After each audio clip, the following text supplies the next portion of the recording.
Take a look at this building. Now this one. What do both of these places have in common? At first glance, you're probably thinking not much. But it's not what's on the outside that they have in common. It's what they're hiding on the inside.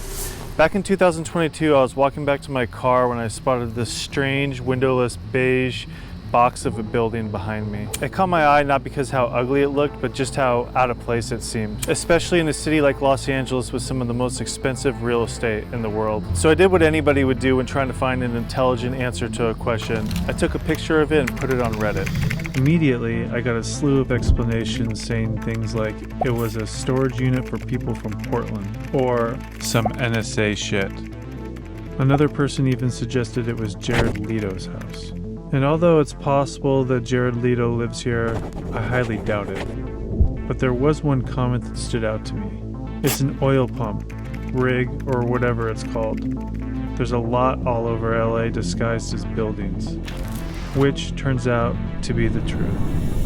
I've lived in LA for over 10 years and I've definitely seen an oil derrick or two around. The most common place being the Inglewood oil fields, which you pretty much drive directly through on La Cienega. But that's clearly a dedicated oil field and nobody's trying to hide that. What surprised me was that there are actually many more oil derricks scattered all over the city that are seemingly invisible. According to this CNBC article, there are 26 oil and gas fields and more than 5,000 active and idle wells in LA. These wells are spread out all over the city from downtown to the San Fernando Valley. And a lot of these are hidden in plain sight in communities like this one.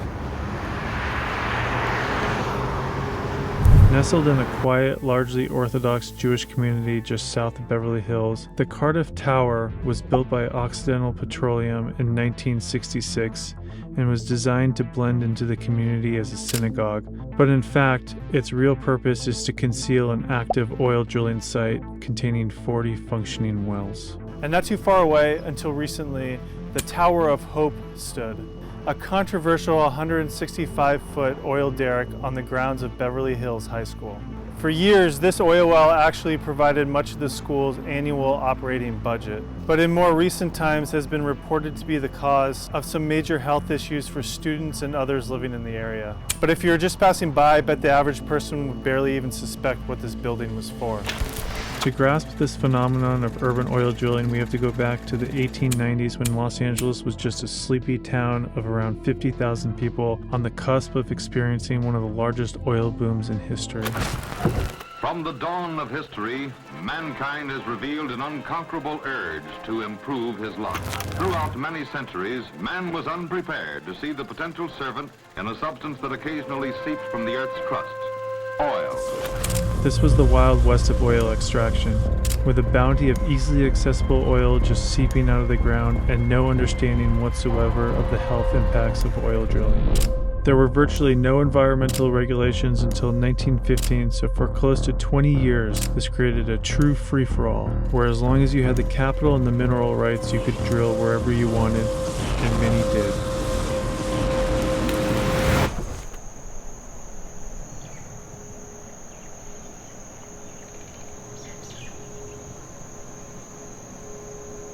During these early frontier days, all an oil man needed to do to strike it rich was find a potential site with some of that black gold underneath and just start drilling before somebody else got there first. In some places, some oil derricks were packed so closely together that their legs overlapped like some dystopian wasteland. For years, this strange urban landscape of oil towers served as a backdrop for everyday life, creating an industrial age apocalyptic scene. But like any boom, some made unimaginable fortunes overnight while others lost their shirt. So behind me is the swimming pool center in what's now Echo Park, but back in the day it was called Toluca Oil Field. And it's where one of the first successful wells was drilled in LA back in 1892 by Edward Doheny, using a DIY system involving a sharpened eucalyptus tree.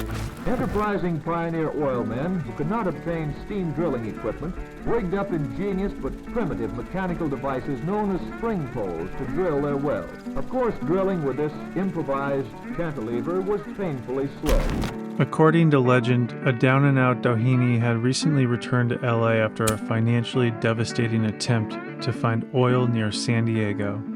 At this point, he was severely in debt after years of failed prospecting attempts and was so poor he couldn't even afford to pay for his boarding room. Supposedly, he was walking down a street close to what's now downtown LA when he spotted a slick black substance on the wheel of a passing cart.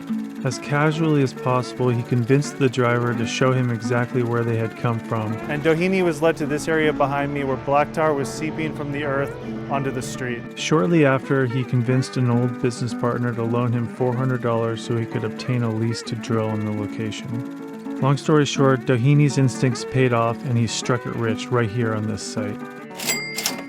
Word of Doheny's discovery spread like wildfire, and the allure of easy riches to be made in the LA oil fields set off a population boom never before seen in the region. If you've seen the classic film There Will Be Blood, I drink the blood of lambs when band is trapped. Doheny is the guy who Daniel Day-Lewis's character, Daniel Plainview, was loosely based off. I drink your milkshake.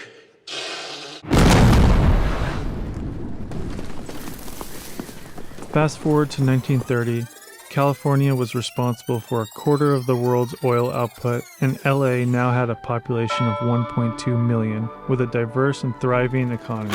Oil, the adventurous game of blind man's buff, in which scientists try to locate the prize of black gold far beneath their feet. For the men who have gambled their existence on finding and taking out this substance from wells drilled deep into the earth, the excitement of discovery has never dulled. The state is now one of the largest producers in the country, though oil was found in California only shortly before the turn of the 20th century. Through the following years, the opportunities offered as the great new oil fields were discovered and opened up spurred not only the vast migration westward, but the development of countless other related industries. Although the economic hardships of the Great Depression were in full swing during this time, the city of LA was on the rise. And through the 1940s, hundreds of thousands of people arrived by automobile. It was a frenzied period of wildcat oil drilling, intense business speculation, religious excitement, extensive suburban development, the birth of aircraft manufacturing, and of course, movie making. 97, take one, mark. Action. With oil money flowing and plenty of land for film studios to be built, the golden age of Hollywood made its rise. Almost from the start, Hollywood and the oil business were deeply intertwined. Not only did oil money give the fledgling film industry a financial push in the early days, but oil became an attractive investment for numerous A-list celebrities of the time, encouraged by the tax savings oil investments benefited from. These tax-saving loopholes, which were initially set up by powerful oil lobbyists in the early days, evolved into a tax avoidance strategy that a few stars were taking advantage of, to an industry-wide standard for reducing taxes.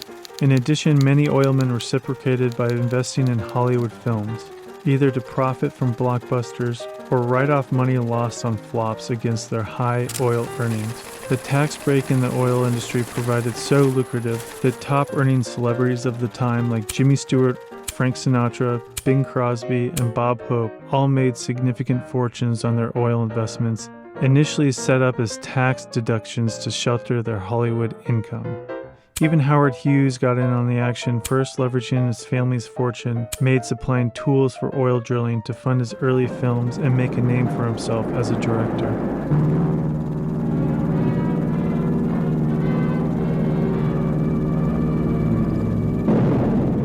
But over the decades, many of these oil derricks were removed as operations were consolidated. Wells dried up or were encroached upon as the city and its suburbs expanded to engulf them. Although oil production in Los Angeles has now dropped by 90% from its peak, those that remain can be found in the parking lots of fast food restaurants, fenced off alongside homes and highways, hidden behind rows of trees alongside parks, or even tucked into the sand traps of fancy golf courses. Coyote Hills is both inviting and rewarding. This is a functioning oil field.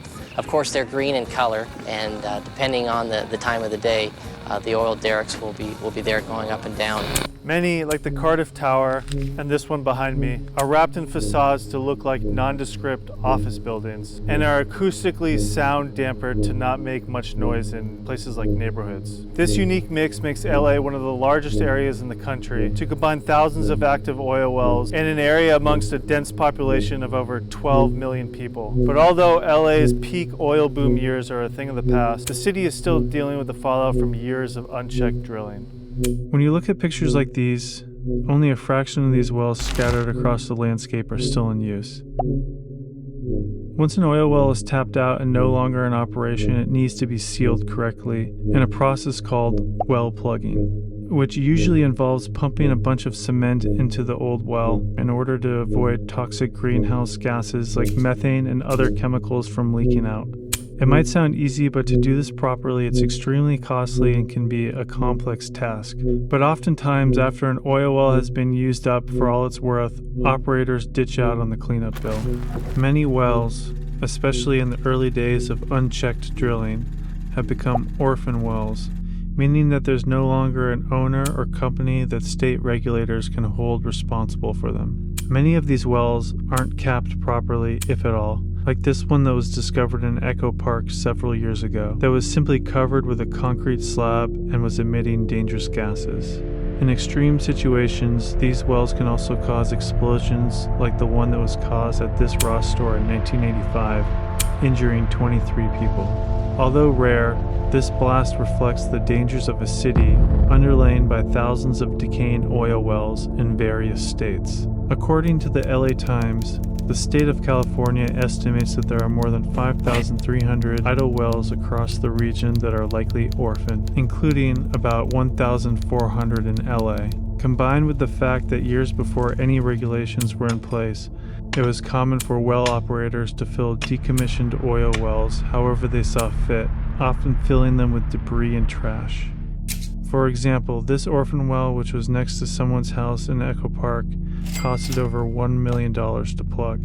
That's just one of over 1,000 orphan wells estimated to be scattered around the city that eventually need to be fixed. So I live in the neighborhood of Westchester, and I wanted to get an idea of how many oil wells there are close to me. To do this, I'm on a website called CalGem, which is essentially an interactive map.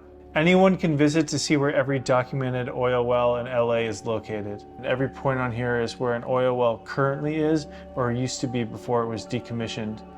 If I'm reading this correctly, the ones that are gray mean that they've been plugged, the ones that are purple mean that they're idle, and the green ones mean that they're still active.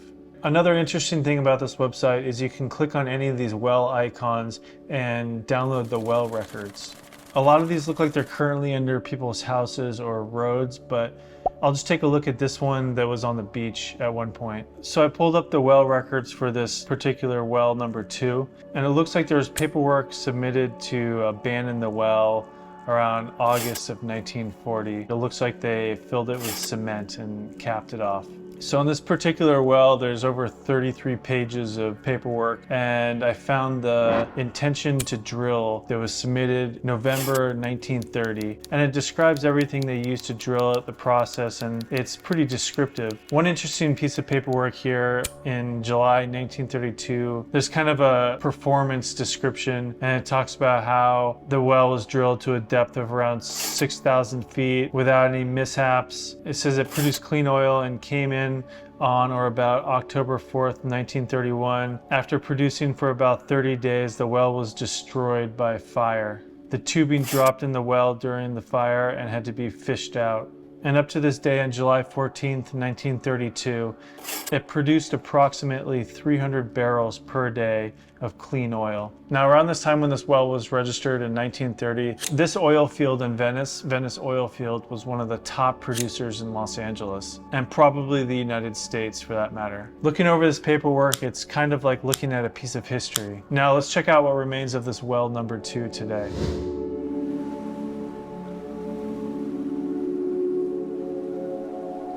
So this is approximately where oil well number 2 used to be, and it's kind of hard to imagine how this area in Venice Beach has gone from looking like this to looking like this now.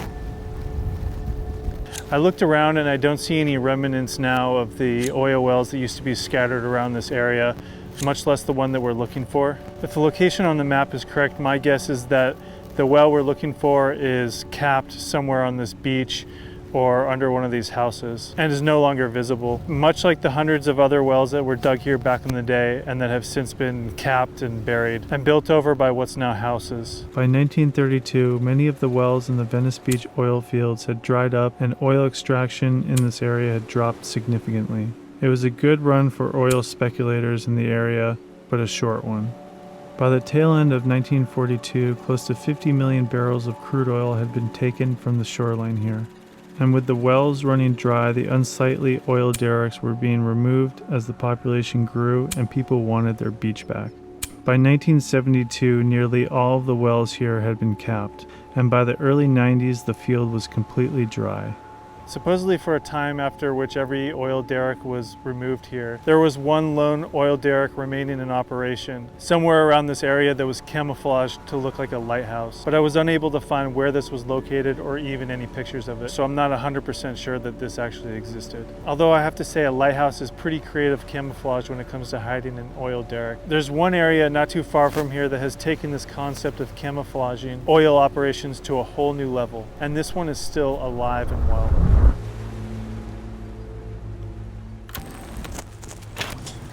So I'm down in Long Beach right now, which is not technically part of Los Angeles, but it's right next door. Across the water here is a place called Astronaut Island, which actually looks like a nice enough place.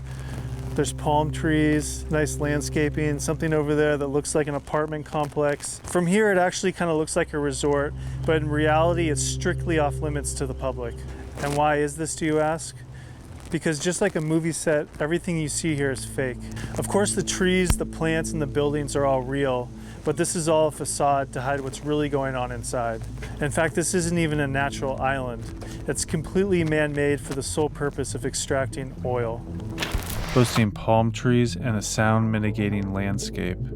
These islands are the end result of a compromise made between the people in the local community and big oil interests coming together in an agreement to allow oil drilling in the area while also taking steps to prevent it from becoming like this.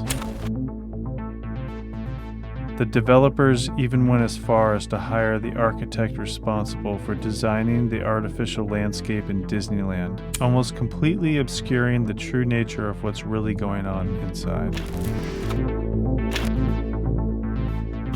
These islands costed $22 million each in 1965, but the money spent has been well worth the investment, because to this date over 1 billion barrels of oil have been recovered from this patch over the past half century, all while hiding in plain sight, making Astronaut Island the only decorated oil islands in the United States and a huge producer.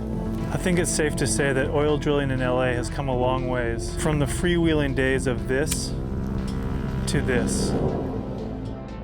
But even though oil drilling in LA has gotten a makeover in the 21st century, it's still not without its risks. In a historic first, California oil regulators approved 0 new drilling permits in the first quarter of 2024. And recently, LA City Council voted to ban new drilling and set aside money to cap old wells. Although oil played a significant role in the history of the area, I think it's safe to say that the city is now distancing itself from the industry that helped build it. This is in part due because of the state's push into renewable energy, combined with the fact that after more than a century of aggressive drilling by fossil fuel companies, most of LA's profitable oil is now gone, although remnants of the industry can still be seen all over the city today. It's called Los Angeles, the city of the angels, this sprawling metropolis that sits between a ridge of mountains and the beaches of the blue Pacific. New earthbound angels keep pouring in by the thousands every year. People from all over the world, drawn by a city of limitless boundaries, a city with an unlimited capacity for enjoying itself, and one that offers unlimited opportunity. Within the span of little over 100 years, what was once a sleepy boomtown morphed into one of the largest and dynamic economies in the world, known for entertainment, aerospace, tech, trade, fashion, and much more. And there's no doubt that Los Angeles has outgrown its past as one of the largest oil distributors in the world. As for urban wells like this one in Beverly Hills, dubbed the Tower of Hope, the decades-old drilling site was shut down in July 2017 and has since been dismantled. Lawsuits claiming chemicals associated with this rig causing cancer were either dismissed or settled, but it continued to operate until the owner, a company called Venice, filed for bankruptcy. Towards the end of its life, instead of calling it the Tower of Hope, some found a new name for it: the Tower of Hope You Don't Get Cancer.